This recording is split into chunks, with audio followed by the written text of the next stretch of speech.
Diam-diam Menteri Pertahanan Republik Indonesia sekaligus Presiden Republik Indonesia terpilih, Prabowo Subianto telah menjalani operasi besar pada kaki kirinya beberapa waktu lalu.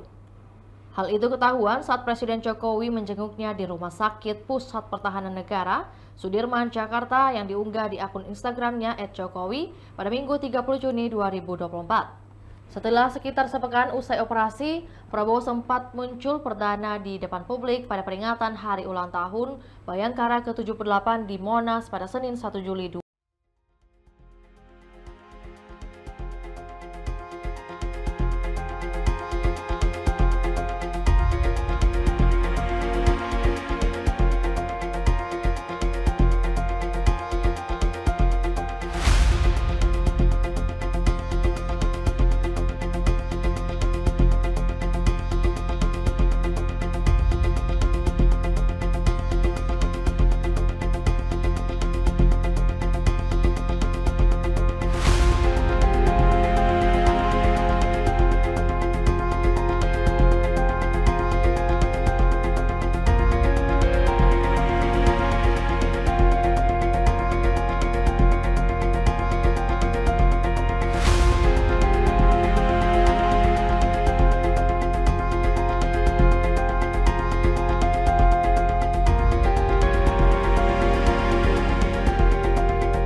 Itulah tadi berita hot news kita pada hari ini. Saksikan berita hot news lainnya hanya di kanal YouTube dan Facebook Tribun Timur.